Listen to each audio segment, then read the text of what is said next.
تو آپ کی خدمت میں فرض علوم کا ذکر کر رہے ہیں، تو انسان کو یہ بھی معلوم ہونا چاہیے، ایک مسلمان کے بارے میں عرض کر رہا ہوں کہ مسلمان کو معلوم ہونا چاہیے کہ ایمان کیا ہے اور کفر کیا ہے۔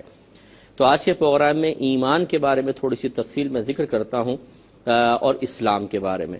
یاد رکھیں کہ نبی کریم صلی اللہ علیہ وسلم اللہ تبارک و تعالی کی طرف سے جو کچھ لے کر آئے، دل سے اسے حق اور سچ سمجھنے کا نام ایمان ہے۔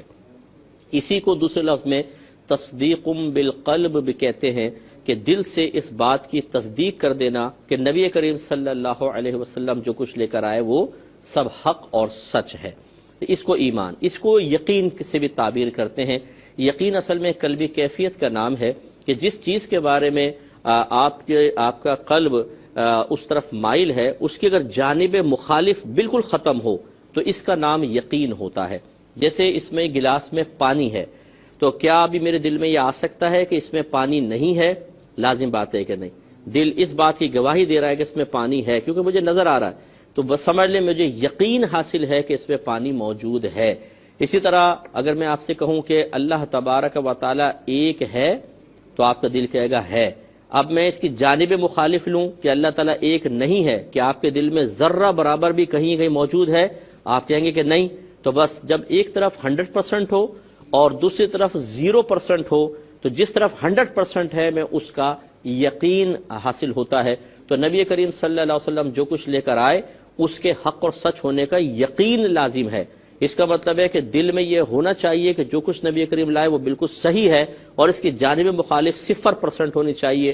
اگر 1% 2% بھی ہو گئی، یار پتہ نہیں، ویسے 98% مانتا ہوں، تھوڑا بہت شبہ ہے، تو بس ایمان آپ کا خطرے میں پڑ جائے گا۔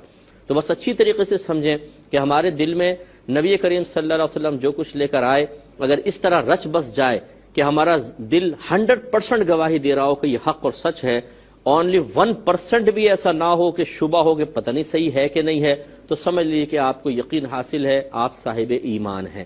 اور یہ یاد رکھیں جو کہا جاتا ہے نا کہ ایمان ضائع ہو گیا، تو ایمان کوئی مادی شے تو نہیں ہے کہ آپ کے سر سے ہٹا دی تو بوجھ کم ہو جائے گا، بلکہ ہوتا یہی ہے کہ شیطان اس یقین جو 100% تھا اس کو کم کرنا شروع کرتا ہے، اس کو 98 پہ لاتا ہے، 95 پہ، 90 پہ، اور بعض اوقات الٹا کر دیتا ہے۔ جیسے ایک شخص ہے، مثال کے طور پر اس کا جوان بیٹا ایکسیڈنٹ میں مر گیا، دوسرے دن دکان جل گئی، تو شیطان اس کو بہکائے گا کہ دیکھ اللہ تبارک و تعالی معاذ اللہ ظالم ہے، تیرے ساتھ ہی ناانصافیاں ہو رہی ہیں۔ پھر مثال کے طور پہ کچھ دن بعد بیٹی کو طلاق ہو گئی، تو پہلے اگر وہ اپنے آپ کو روک بھی رہا تھا، ایک وقت ایسا آتا ہے بسا اوقات، اور لوگ بھی اس میں کردار ادا کرتے ہیں کہ اس کی زبان سے نکلتا ہے کہ ہاں اللہ نے میرے ساتھ ناانصافی کی ہے، اللہ نے ظلم کیا ہے۔